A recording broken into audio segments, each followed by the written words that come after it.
News. Today I'm sitting here with my first Zelda theory. Now I've been thinking about a Zelda theory for the longest of times, and I've been waiting for someone else to post what I've been thinking, but I guess no one just got around to it. So with that being said, let's get right on into it. So my theory is Link is dead. Now I know you might be thinking, "Oh no, we already had a theory on Link being dead, and it's confirmed that he is alive during the events of Majora's Mask." Well, just to get that part out of the way and make this a little bit of a quicker video, I'm not talking about the Link from Ocarina of Time that travels to Termina. I'm talking about Termina's Link himself. How, you might ask at this moment? Well, let me try to break it down on the way I'm understanding things.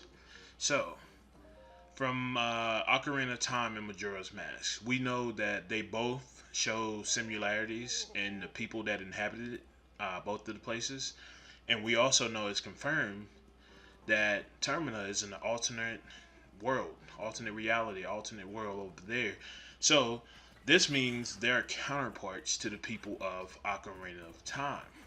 Now, the biggest three things that I want to point out as far as people that we do not see. Saria is being one of them for the forest, and I want to keep this elemental real quick. And we don't see Princess Ruto. Well, we see a look-alike, but it's not actually her, which is Water, the Water Temple. And we don't see Darunia, which is a Goron, and it has to do with the Fire Temple. Now, the reason I bring these three characters up are they don't really have their actual character in Termina. So what I did, I compiled the list of who's more likely to be these said characters. So for Saria, it was more likely to be the Deku Butler's son. That would be Saria's role. That would be Saria's counterpart. And I say that because Saria, she's the one that helps guide Link to the Forest Temple 7 years into the future, and she ends up becoming a Forest Sage. And you know, Sage, they exist in the spirit realm, which means they have something to do with spirits. Now, the closest thing that came to that was the Deku Butler's son, the mask that we get after receiving the ocarina and playing the Song of Healing. His soul is housed into the mask, his spirit. So, for that being said, I want to place him in Saria's counterpart, Arya, as a sage. Secondly, of course, we're going to go along the same lines here. We have Darunia, or we have the Goron that we play the Song of Healing for. His soul gets housed into a mask similar to that of the Deku Butler's son. And we have the Sage of the Fire Temple, if you will. And of course, I'm going to go to the Zoras because, like I said, we're keeping this pretty much elementals with the Sages. And we have the Zora that was dying on the beach, in which we play the Song of Healing for. And he becomes a mask. His soul is housed into the mask, and we're able to use his latent abilities to get around. Now, going on to the significance, because I'm pretty sure at this point you're probably thinking there's not a lot to go on and things of that sort, and I agree with you. It's really not a lot to go on, but if you dive deeper, as I've dug deeper on this, you can see that the Deku Scrub, it had something similar to that of a slingshot that we would use in Ocarina of Time to navigate through the Great Deku Tree. And we also got the bow from the same Forest Temple. Majora's Mask, the bubble, it was like the slingshot from the Deku. And we also received what? The bow from the same type of area. So I just wanted to dive deeper onto the powers of these masks and the counterparts to the mask. Let's take it to the Fire Temple for an example. If we're thinking Ocarina of Time, we could not navigate through the Fire Temple at all without the Fire Tunic or the Megaton Hammer. Now, in Majora's Mask, the Megaton Hammer doesn't exist, but within the Goron's mask that we receive, like I like to call it the Sage's mask for the Goron, we get the ability of the Megaton Hammer, which allows us to jump up and push and jump down really hard to activate a heavier switch. Or we have the power of the Megaton Hammer to push the frozen disc out of the way to lower the levels. Now, if you look at it that way, it seems as if these masks and these counterparts are actually legit. For an example, let's go to the Zora. The next step on this one, we go to the Zoras. We put the mask on. We're able to swim.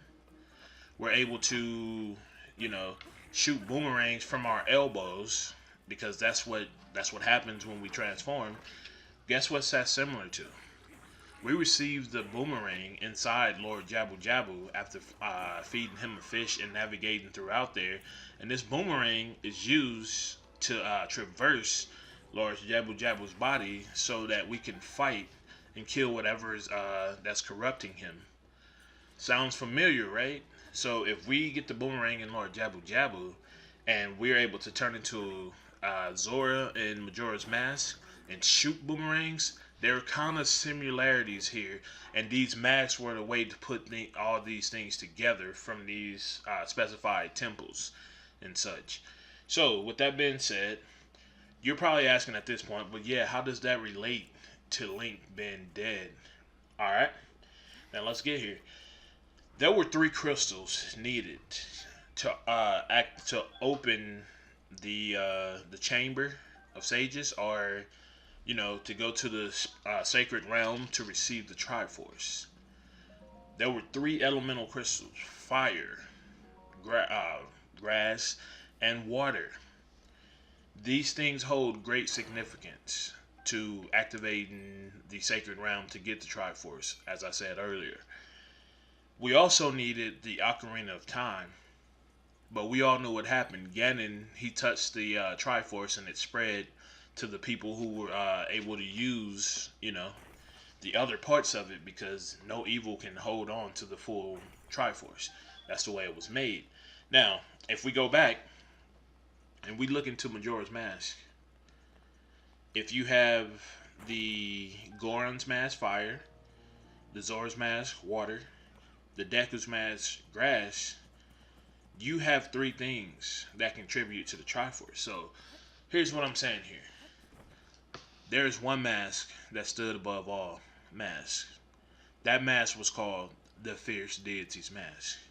There was a whole manga written about the Fierce Deity's Mask that was confirmed not to be canon. But some of the things that were said in that manga kind of stood out.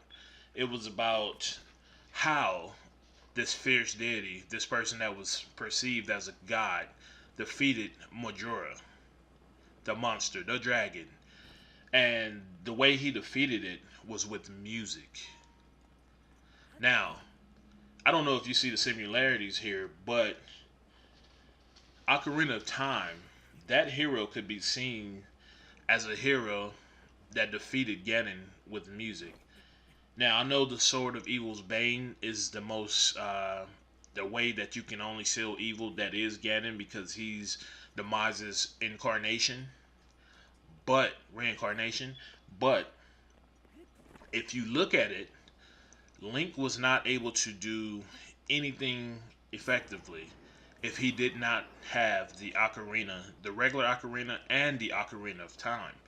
Music is what guided Link through the different shrines. Music is what allowed him to move the level of water from the water temple. Music. So in a way, music is how Link was able to defeat Ganon. You see here? So this fierce deity has some similarities to that of our Link from the Ocarina of Time, just from that story alone. But as you read, it said the mask was a fierce god, but once Link transformed, guess what? It's in Link's adult form. it has a sword that can shoot shockwaves. Does that not remind you of the older school Zeldas where Link could shoot shockwaves out of his sword? That was even said. There's proof of adult Link was supposed to be in the game, and that mask, the Fierce Deity's mask, was supposed to be adult Link's mask. You see? So the Fierce Deity is a part of Link, but not the Link from our time. It was Termina's Link, and that's who Termina Links is. I do believe that this Link here received the Triforce and was able to be powered, or whatever power they had on Termina, because you don't really hear about the Triforce in Termina. But once you visit the moon, the little kid who wears Majora's Mask said, "You want to play a game? Let's play tag," right? After turning in 20 masks that also had mysterious powers, not all of them had like mysterious, like magical power. I'm just saying, a simple mask on Majora's Mask would allow you to receive items or change a person's behavior exponentially. You see? So turning those 20 maskins just to receive that was kind of like a currency to receive the form that Link needed most to beat Majora's. Now, you can beat Majora without turning in all the masks, but it could prove somewhat difficult. But once you get the Fierce Deity's mask, it was so easy to defeat Majora's with a couple swings with the shockwave, that it goes to show you that Link's form, the Terminal Link's form, the Fierce Deity, he had to have gained power from something. And I believe it was that of Termina's version of the Triforce. And I still do believe that that Link died. Because if we follow the principles of how these different masks were made and how the mask housed the spirits of these different individuals, they had to die to become masks. So in conclusion, Terminal Link is actually dead. Alright guys, this was Smooth Reviews on my very first Zelda theory. Tell me what you think about it. Leave like, comments, and subscribe for more. I think I'll be tackling some more theories on Zelda because it's one of my favorite games. And yep, thank you for your time.